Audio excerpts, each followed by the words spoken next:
Did Bob call you into his office? He's calling a lot of people into his office. There's a lot of people going into his office, dude. Are you going in? No, I didn't get called into his office. I mean, I'm waiting for Christian. We're going to go get a drink. Yeah, I'm pretty sure I saw him coming out of the office. Oh. I think Sam's in there now. Oh, no. Nobody's seen Late Night. You mean LaMonte? LaMonte's not... You haven't seen him? Yeah, dude. I don't know. Like, I'm worried. I think they're all off the podcast. I think everybody's off the podcast. It's like a purge, dude. Like, we're all going down. And I got to tell you, man, I've been doing my part. I'm growing the beard. I've been thinking about looking for a job. I ran those 10 miles. Dude, I'm doing my part, man. I started the podcast. I think you're okay. I think you're safe. We haven't been called into the office. Okay. All right. Okay. I feel good. Oh, hi, Bob. How are you? Did you need something? You need something? Oh, you're just going to play the music. You're going to play the music. That's all? Okay. Yeah. No, I love the music.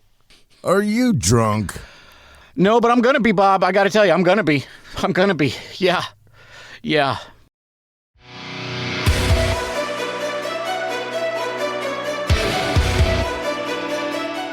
Welcome to Giant Cocktails, where the losses hurt, but the cocktails help. Here are your hosts, Ben and Matthew Henry.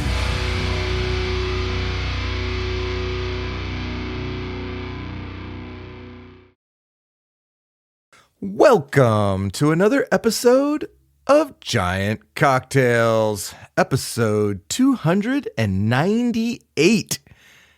Ben, Barry Bonds had a lifetime batting average of 298. Not too shabby.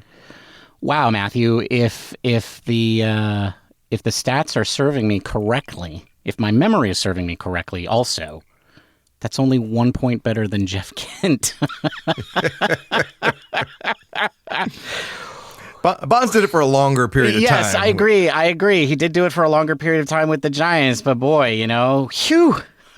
I don't think that there is could have one. been some uncomfortableness in the dugout. Yeah, to go along with all of the other pre-existing uncomfortableness. Yeah. Well, Matthew, I'm not surprised. I kind of thought it was higher, to be honest. I thought for sure he'd be hitting over 300. Yeah, well, once they started just walking him all the time, the hits just became harder and harder to come by. So enough with the banter. Let's talk cocktails. All right, Bob. Let's talk cocktails. Enough about Barry Bonds. What are you drinking, Matthew? Bob, I'm drinking something I'm calling a gin strawberry smash. Because it's summer. It's time for fruit. And I'll tell you all about it at the end of the episode. What are you drinking, Ben? Oh, well, thank you for asking, Bob. That's very kind of you. Bob, I am drinking a cocktail called the Purple Purge for no particular reason. All right, it might be related to some current events. And I will tell you what is in that cocktail at the end of the episode. But if you are familiar with the Purple Pushover, you already know one of the ingredients.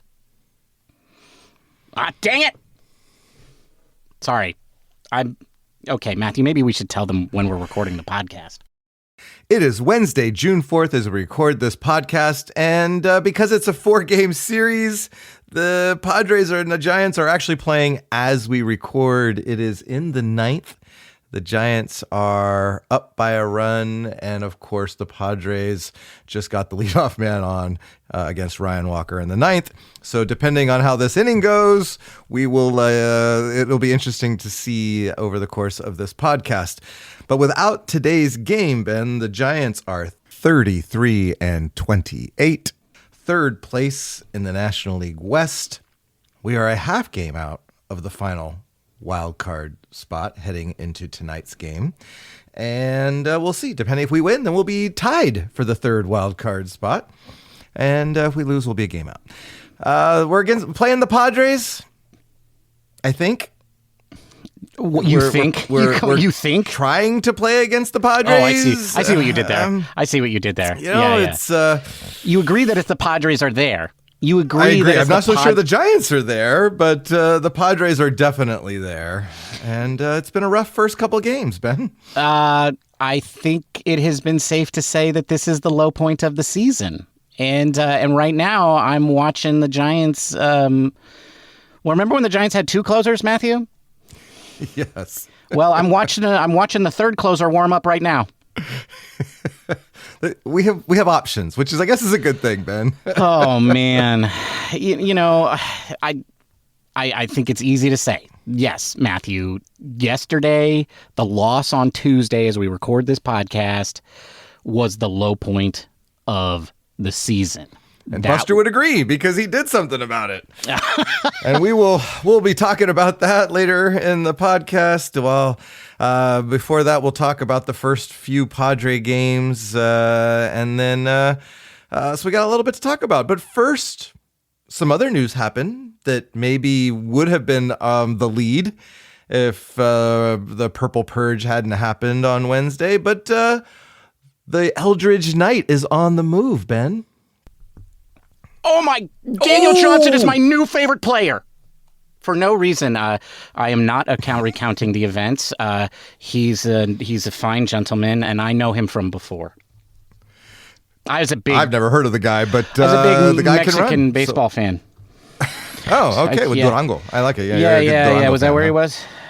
I think so. Yeah. He didn't do anything right now, and if he did, I wouldn't tell you about it. Right now, though, he's Ryan Walker's favorite player. Yeah, he's going to be the interview at the end of the game, hopefully. Hopefully. All Anyway, right. We keep going back and forth here. The Eldridge Knight on the move, Ben. And that's just the way it's going to be on the show, Matthew, because we're Giants fans. It is. We can't just pretend that we're like all professional and that we're gonna like not pay attention to what's on the screen in front of us. You're right. Agreed. Okay. Oh no.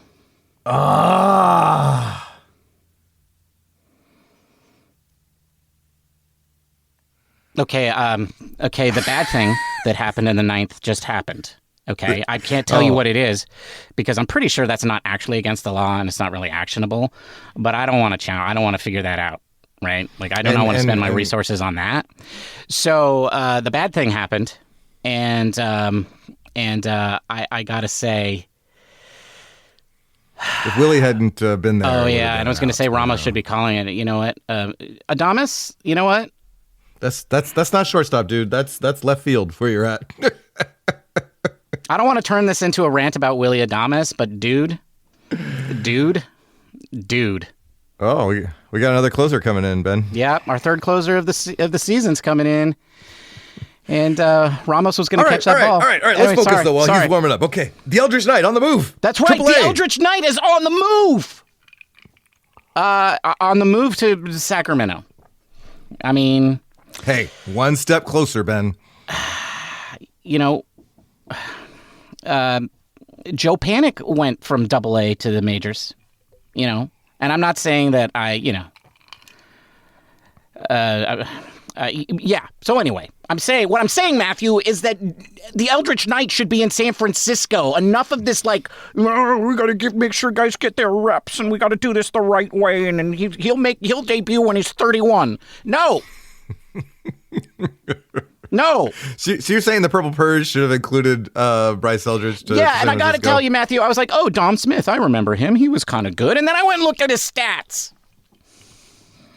And all I got to say is, like, I'm still waiting for the Eldridge Knight. But anyway, you're right. One step closer. And I'm psyched about that. And I hope that he eats AAA pitching alive. Like, I hope he has the hottest June of any minor leaguer ever. So that everybody's asking the question, why is this kid still in the minors come July 1st? As a side note, as the Giants' third closer is preparing to pitch, Randy Rodriguez has entered the game with runners on base more than, I think, pretty much any pitcher in the major leagues. Well, we looked this up recently, and he was third. He was third in the majors about a week ago. Unfortunately, he allows about half of them to score. And if he allows any of them to score here, then the game is going to be tied. Giants fans, when you listen to this, you will have known what happens.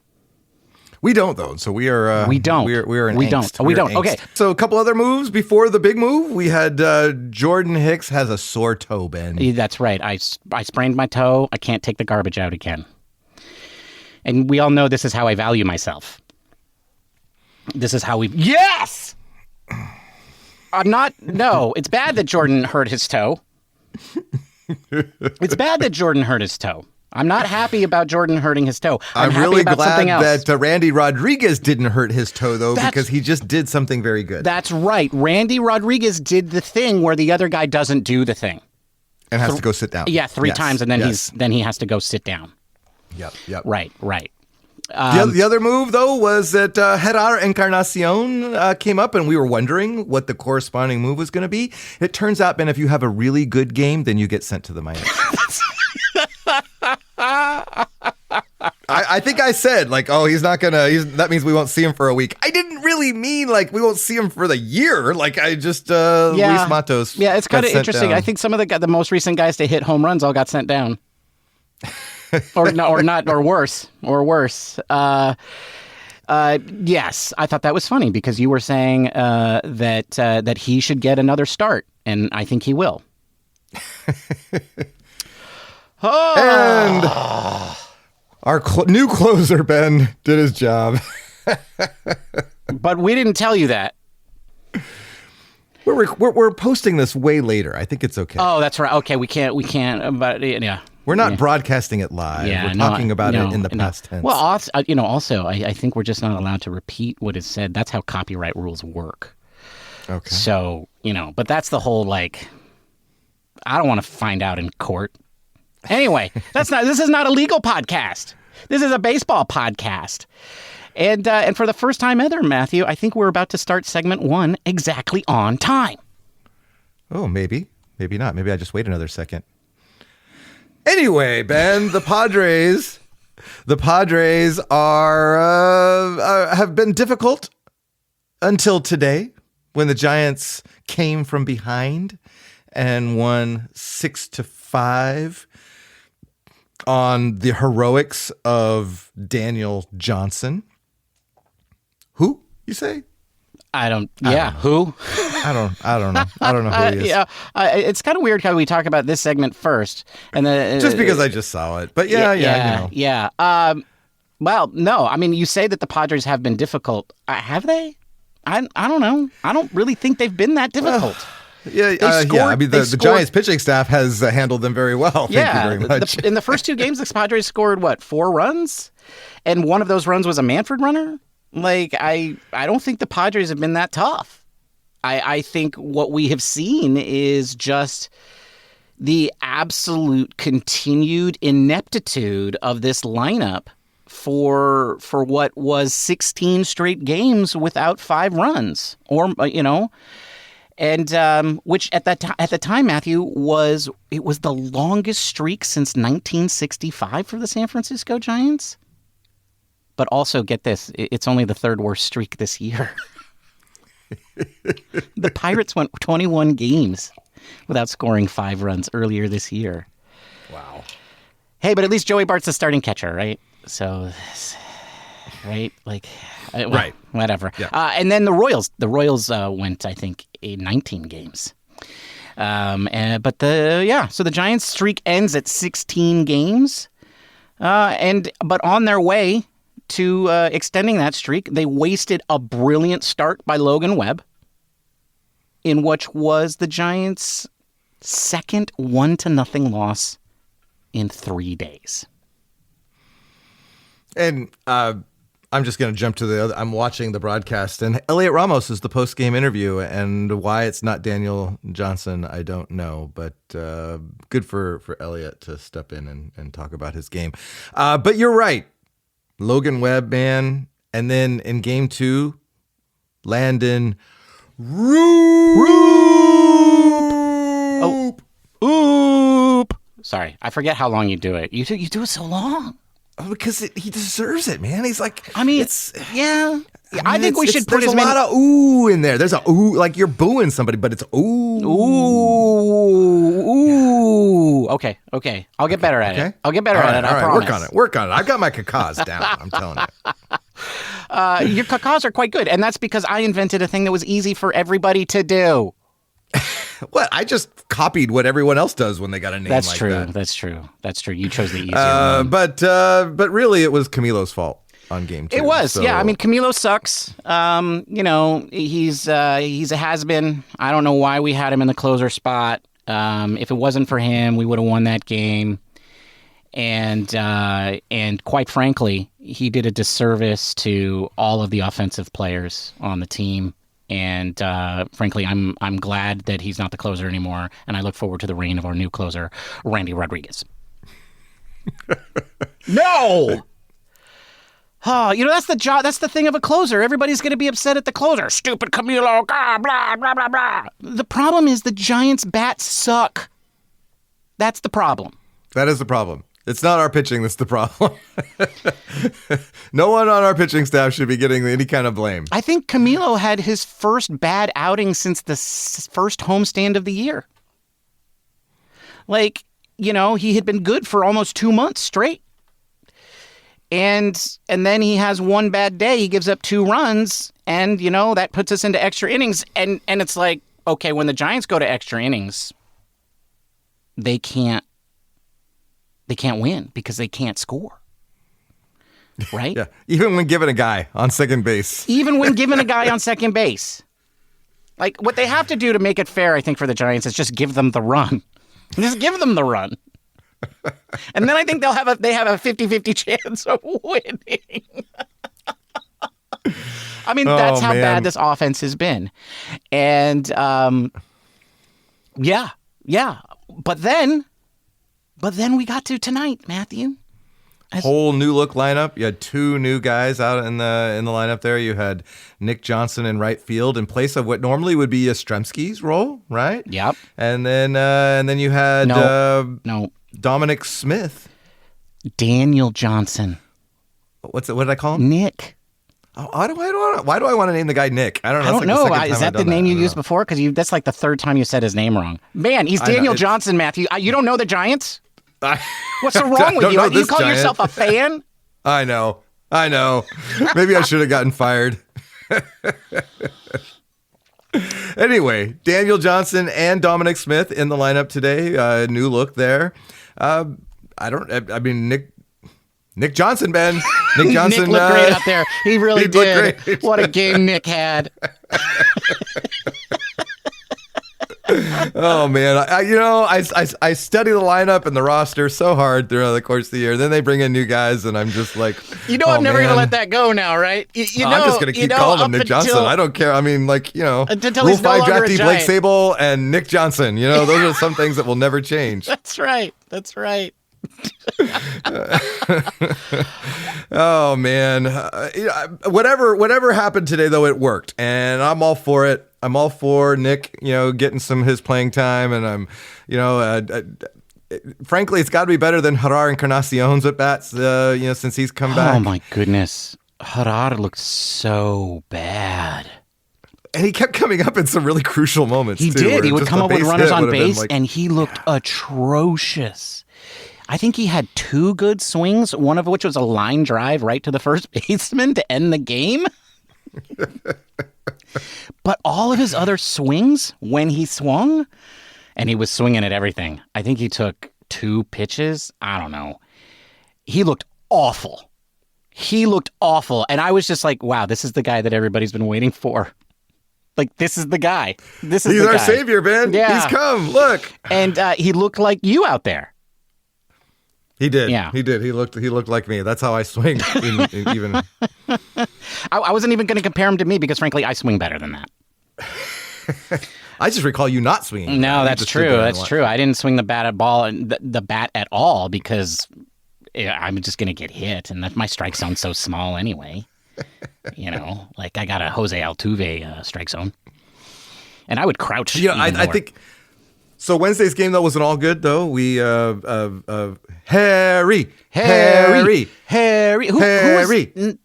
made the one mistake again in the first inning, but then he recovered. Yeah, and he was pitching really nicely until like the 5th, or was it the 6th? I can't remember. But he started giving up all these like little dinks, and then the line drive off his elbow, was not good. And we don't know what happened to him at this point. What I do know is that when Tyler Rogers had his brilliant defensive play in his inning, the trainer came out to talk to him, and it was not the head trainer. So you're reading into that maybe he was with Kyle Harrison, and that Kyle Harrison. Yeah, and they were poking at his elbow in the dugout, and so that's not good. Maybe he was getting X-rays as a precaution. Maybe, yeah. I think that's his 3rd start now, and then I think they expect old man Verlander back, right? I would imagine so. I mean, that was what they said, but we haven't really heard, what their plans are. Yeah, no, we haven't. But I guess now it's kind of moot. Oh, I see Nick Johnson being interviewed. Nick's, they're interviewing Nick? Now, so. Okay, good. Yeah. Good. Yeah. Are you going to listen to Nick? Oh, he's no, on the I'll come TV. back I and see listen him. To it later. Yeah, I'll listen to him later. Good old Nick. He's so bad. I'm sorry, Daniel Johnson. I'm sorry. Sorry to Daniel Johnson's mom.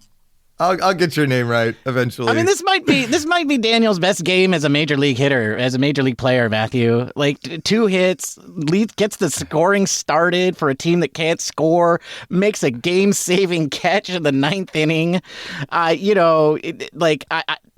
Not many players have games better than that, frankly. No, especially their first game. That's a pretty good first game. Exactly. You want your teammates to like you. That's a good way of doing it. Indeed. All right.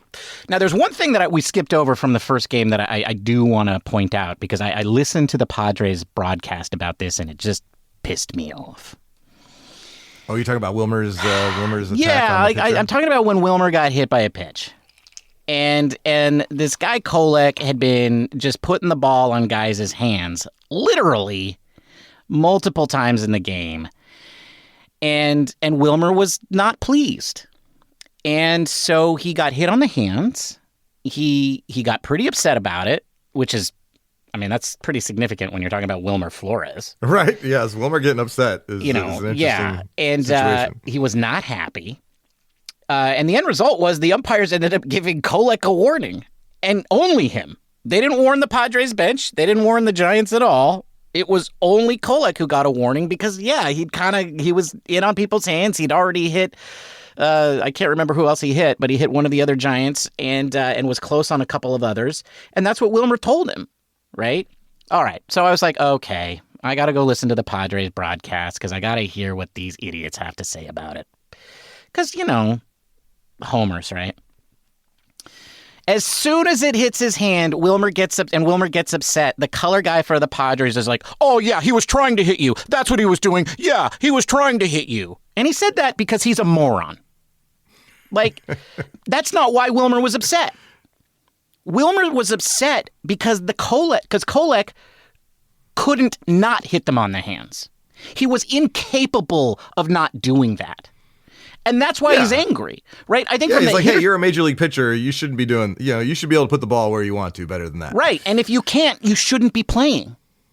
Right. Yeah. So if you can't do that, get off the mound instead of putting people's livelihoods and well-being in danger. And do I really care about that from a fan's perspective? A little bit. But I know these things happen. But when you're the player, right, that matters a heck of a lot more to those guys. Right. Yeah. And I think that's the energy that Wilmer was bringing. And I love Wilmer's energy because he's going to stand up for his teammates and he's going to let them know what needs to be done. And so I like that. Yeah. I like that. No, I thought it was great. That's a perfect moment to lead. And to also, you got to put your foot down and tell people this is not okay. Whatever it is that you're doing that is making you hit guys on the hands, stop it. And if that means you have to take that pitch out of your repertoire, then you take it out. That's what he was saying, Mark Grant, or whoever the heck was on the mic for the Padres, you buffoon.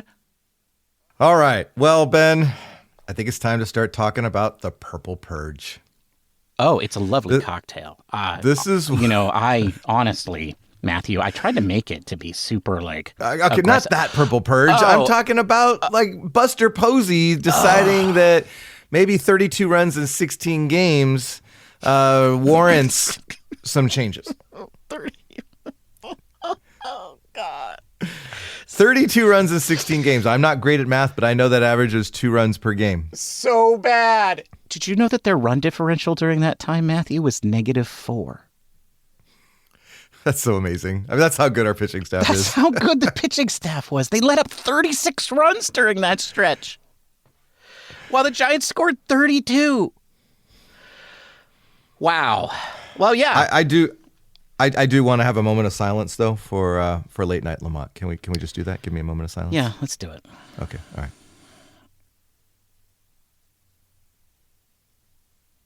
Okay. All right. Thank you. I needed to do that because he gave me a lot of joy over the last few years. This was a tough one.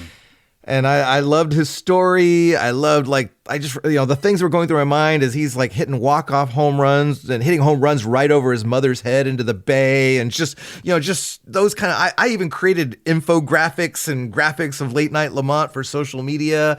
He was a great Giant. And I'm just really sorry it ended this way. But I agree. He wasn't just bad this year. It actually goes back into the second half of last year. He just hasn't been the same. And finally, his time ran out. And just, thank you, LaMonte, for all the memories. But it definitely was time for him to go. It was time for him to go. And I think, though, what was so amazing about him was his penchant, especially in 2021, for getting the big hits. So I actually put together 2 videos using MLB's film room of like some of his greatest hits. I have his top 10 home runs according to me. Now I couldn't put graphics on all of that sort of stuff, so you're just going to have to watch the video. And then I also put Can you put the link in the show notes? Yeah, I'll put links to them in the show notes. There's a second video that's just a whole bunch of like cool Late Night LaMonte stuff.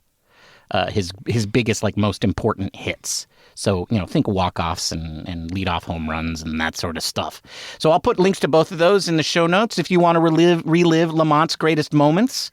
But I do want to remind everybody, LaMonte hit the 100th splash hit.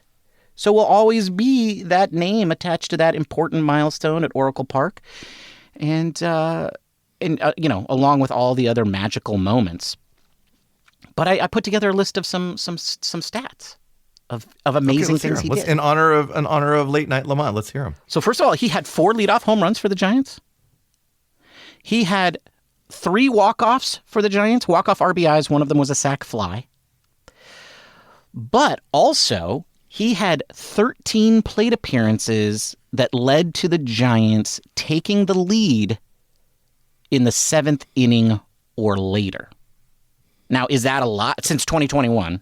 Is that a lot? It seems like a lot. It's the second most for the Giants since 2021. Only one Giant did more. Matthew, you know who it is. Yes, I know who it is. Yeah, it's Will Flo. It's Will Flo. Wilmer! Yeah, Will Flo has 14 since 2021.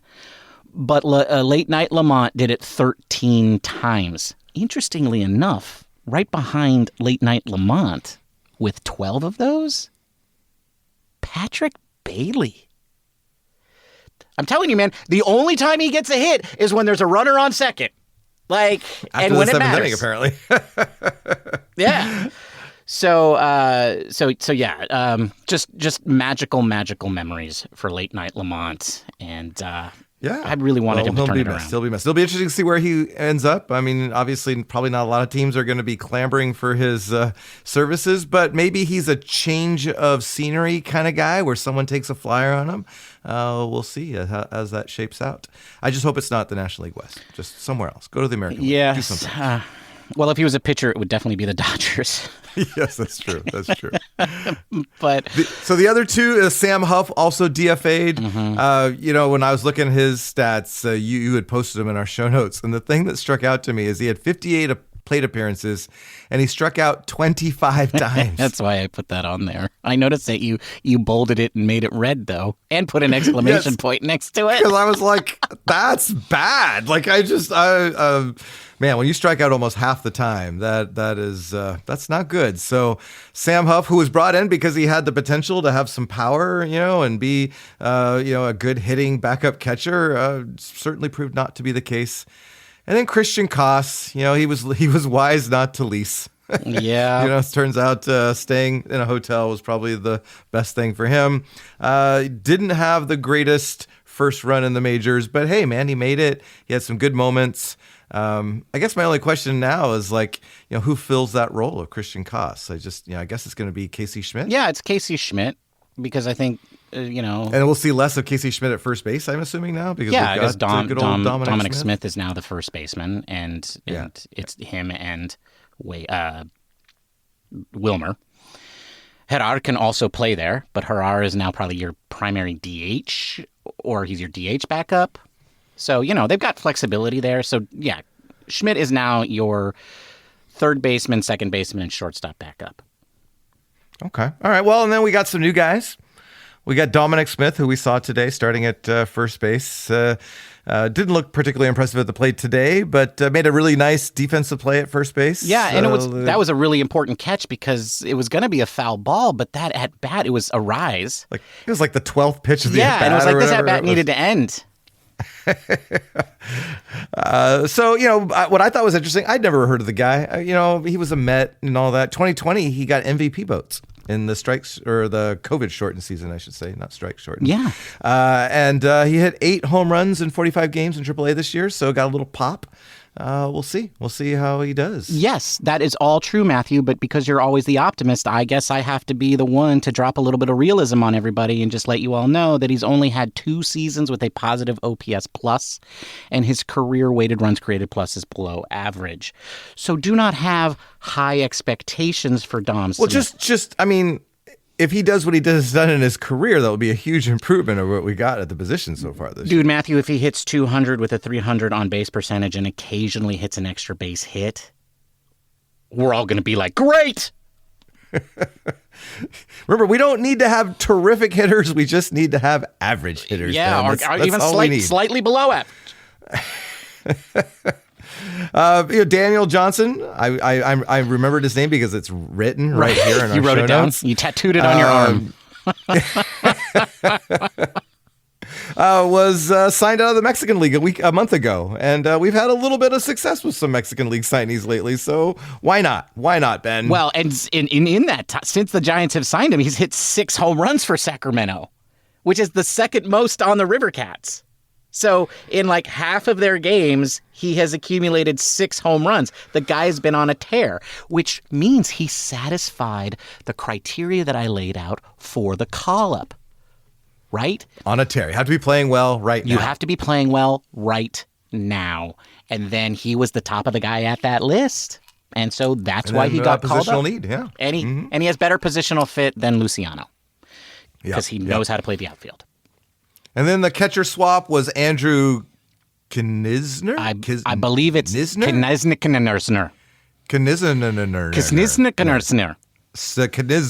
think it's Knizner. But that's the only, it's Knizner, but those are the only 2 times I'm going to say it right. Okay. Okay. All right. Well, he was recently signed by the Giants after he opted out of his minor league contract with the Nationals, which a lot of guys will sign these, if I'm not on the major league roster by June 1st, then I get to elect free agency or whatever. Yeah. And sounds like that's what he did. And the Giants signed him, and he's been hitting well this year in AAA, 378 in 31 games.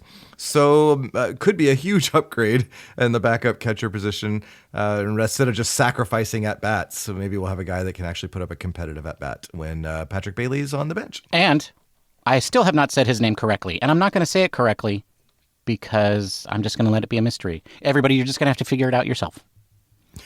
We'll just wait till Kruk and Kipe say it. It's because he's going to start on Thursday. It's Kisner. It's Kisner? That's how you say it? The N is silent? The N is silent. Well, one of the N's is silent. Yeah, the first N. It's Knizner. Knizner. Because the N is silent. Okay, so all of this to say that Buster just said, I had enough. Yeah. Buster now was like, I mean, it doesn't matter that he was teammates with LaMonte Wade Jr. Doesn't matter that he's a former player that wanted to kind of let guys find their way. Enough is enough. They've got a pitching staff that could potentially do damage in the postseason, but there's a small caveat that you've got to get to the postseason. Yeah, and the offense was pissing it away. Yes. They were pissing it away. And it's like one thing to wait for everybody and be a player's organization, but you can't just let things flounder. You can't let everything flan, which is like all jiggly and gross. You can't let it be all jiggly and gross forever. No. You got to do something. And quite frankly, Matthew, I wasn't sure if Buster had it in him.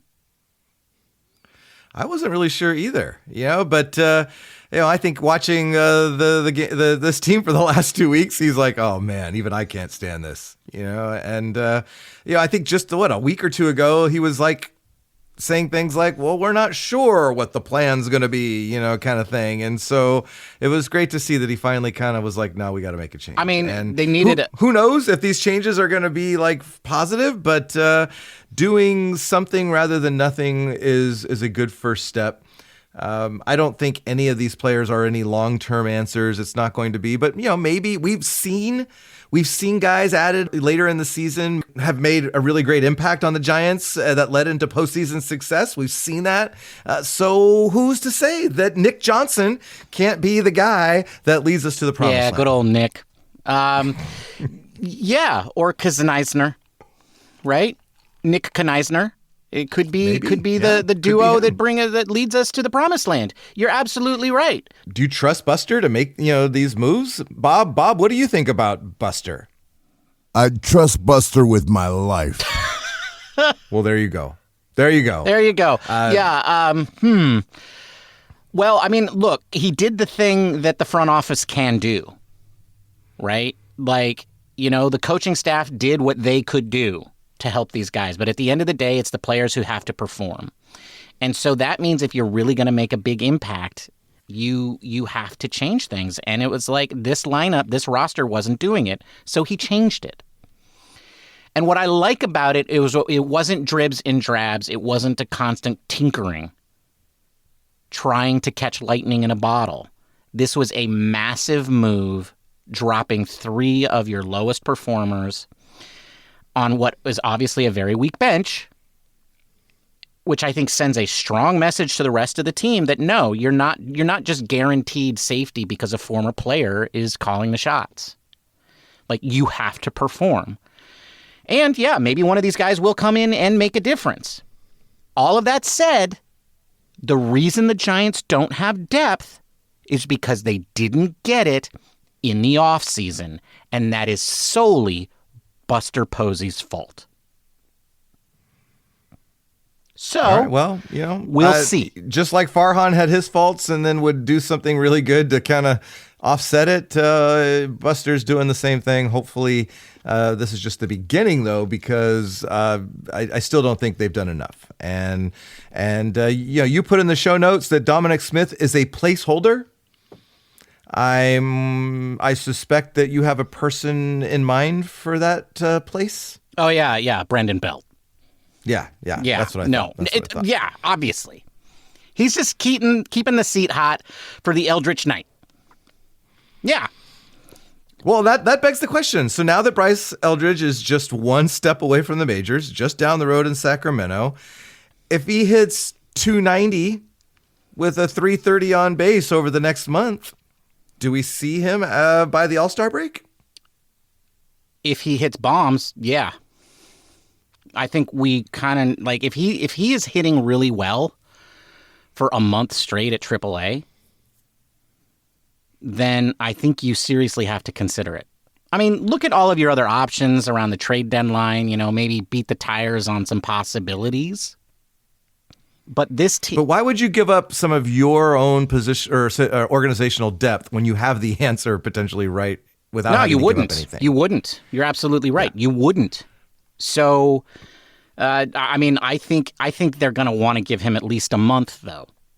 Oh, I think that's the minimum. That's the minimum. And I think also like they want to get some insight into his makeup, his mental makeup, because if you struggle in the majors when you get there, that could be tough for a young player, right? And so, but maybe he's got that edge where he doesn't really care, about that. I think I feel like he could be a guy that could, learn on the major league level. I think that's the biggest fear that they have. Yeah, that's what it means to bring a guy up too early. Yeah. Right? Yeah. He's not ready. He gets overwhelmed. Teams figure out his holes. They start attacking them, and he can't adjust. And he has a dismal debut. That's when big prospects get sent back. And that happens a lot, right? And it doesn't mean that their careers are not going to pan out at all. But that is how big prospects fail in their debuts. And I think that's what the Giants are worried about because they don't want to go through that. On the other hand, at the same time, their organization needs a guy at first base that can hit, and they have one that could possibly be the answer. So I feel like they owe it to try. Yes, and you have a team that has the potential to do a deep run in the playoffs if you can just scrape together enough runs every now and then. Exactly. And you cannot, those don't come, as we know, very often. And so you have to take your opportunities when you get the shot. And the Giants have an opportunity to do that this year. So they kind of owe it to their whole organization. And quite frankly, they owe it to us, the most important people in this whole equation. That's right. You and me. Yes. Well, I meant mostly me, but sure, you too. Okay, well, you said us, I assume. Yeah, I was just being nice. I didn't want to say me because that sounds super arrarrogant. Yeah, that does. I get it. Everybody who listens to the show knows I'm super arrogant, but still, I can't just let it hang out there. All right. Well, so the Padres series continues through Thursday, these darn 4-game series. So we have that, and then the Braves come to town. The Braves, everybody thought that they were going to be in contention in the National League East, one of the favorites even, and instead got off to a horrible start. Started to turn it around, but then over the last 10 games, they've gone 3-7. Their overall record is 27-33. They're 10-20 on the road, Ben. So we're catching the Braves at a good time. Maybe we could put together a little win streak against the Braves. Well, I wish we had caught them when the Dodgers and the Padres did, when they went 0-7 to start the season. Since then, they're one game over 500. So, hopefully you're right. I mean, hopefully Nick Johnson, keeps doing his thing. Exactly. Let's hear it for Nick. Isn't it time for the booze, boys? Yes, it certainly is time for the booze, Bob. What are you drinking, Matthew? Bob, I'm drinking a gin strawberry smash. Gin strawberry smash has 2 ounces of gin, 3/4 ounces of lemon juice, a 1/2 ounce of simple syrup, and 2 to 3 ripe strawberries. 2 if they're big, 3 if they're medium size. You're going to take those strawberries and the simple syrup, and you're going to muddle them in the bottom of a cocktail shaker until the strawberries are mush.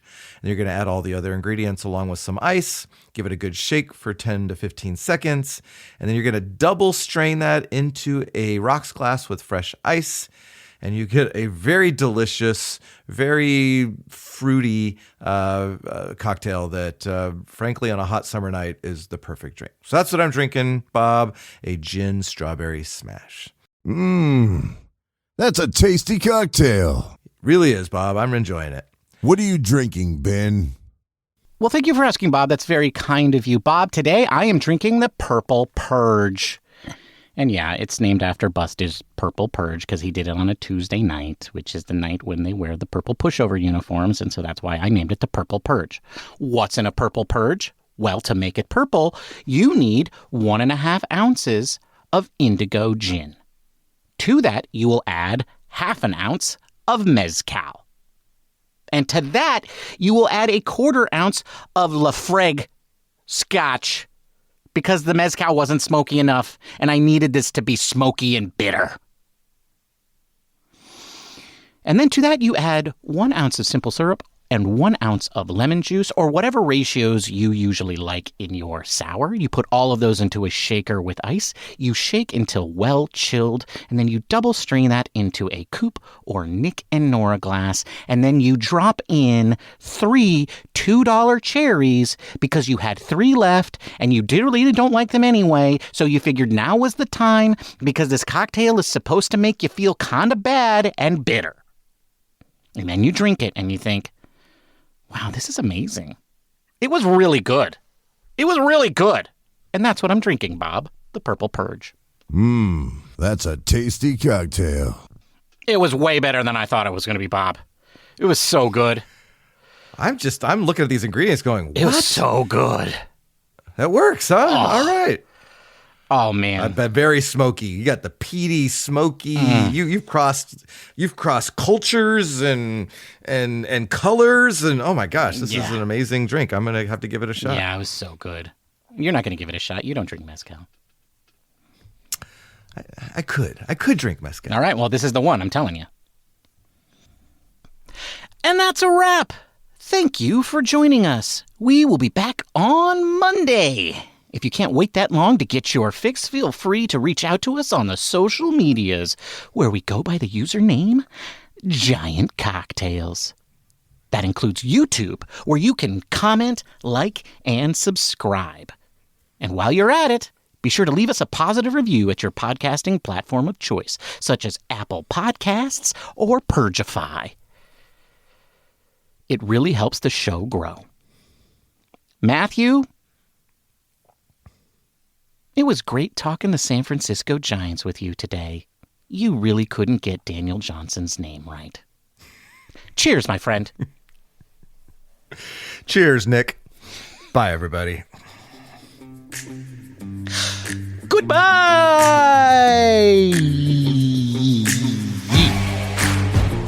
Thank you for listening to the Giant Cocktails Podcast.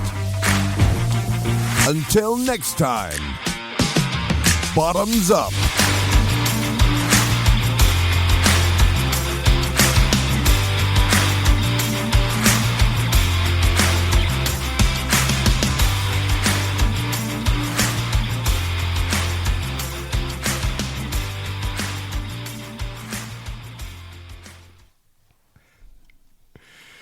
Daniel Johnson. You're never going to get it right.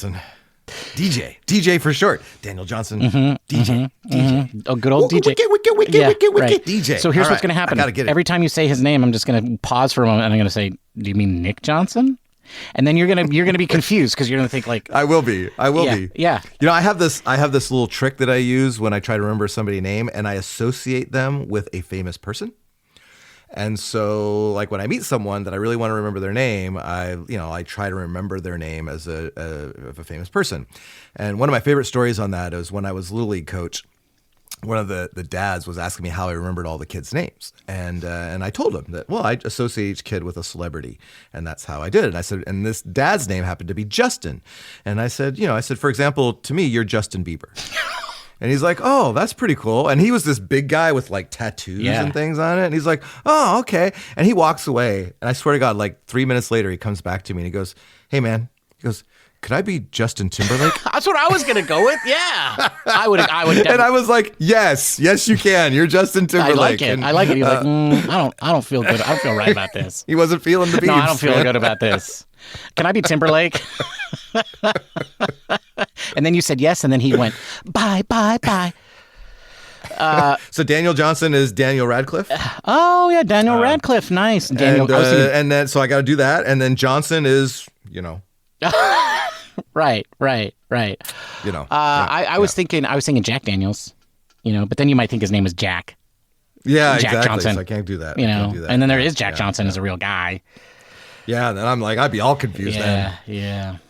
Jack, Nick, Daniel Johnson. All right, well, quick test. What's my name? Damn it.